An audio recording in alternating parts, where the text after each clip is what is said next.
Another typhoon is barreling towards southern and central Luzon. A number of areas along the likely path of Ulysses are taking precautionary measures ahead of the expected landfall hours from now. Malacanang has ordered the suspension of government work and classes in Cagayan Valley, the Cordilleras, Central Luzon, Calabarzon, Mimaropa, Bicol, and Metro Manila. The suspension is effective until tomorrow. Ulysses is yet another setback for thousands of families still struggling to recover from Typhoon Rolly, which was the world's strongest storm to hit this year and right in the middle of a pandemic. At this time, Pag-asa says Ulysses is inching closer to the Quezon, Aurora area. Our senior correspondent, Anjo Alimario, joins us live from Lucena City in Quezon Province. Anjo, how's the situation there now? Well, you know what, Quezon is no stranger to destructive storms. In a month, 4 typhoons already ravaged the province, leaving a trail of destruction. Now comes Ulysses, which will make landfall tonight.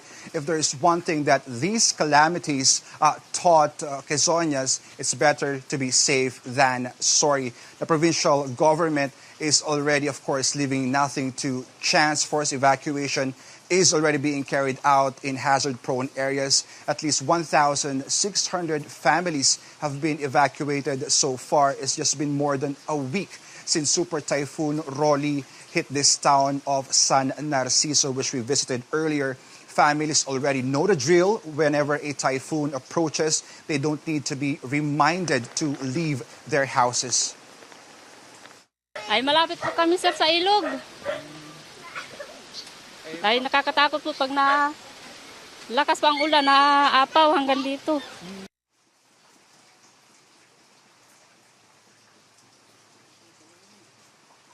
Well, now here's another problem: overcrowded evacuation centers.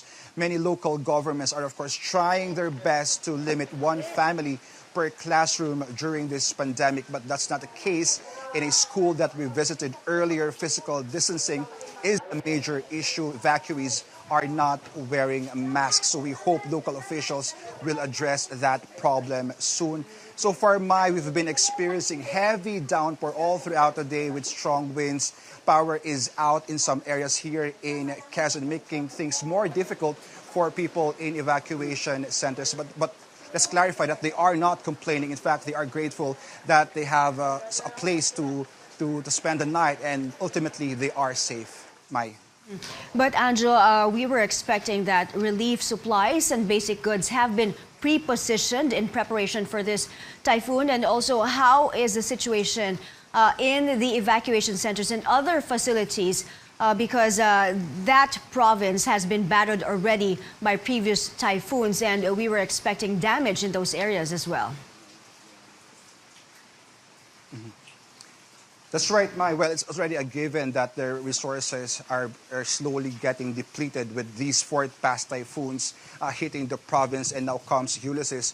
But we've been told by the local disaster officials that they have already prepositioned, deployed relief goods, and also rescue teams just in case, of course, that there will be areas that will be badly hit by Ulysses. But in terms of situations in different evacuation centers, again, the main issue here is, of course, physical distancing inside the classrooms, where you don't have overcrowding of families inside the classrooms. Of course, they're safe from the typhoon, but there's this danger of contracting COVID-19, All right, thank you. Anjo Alimario reporting.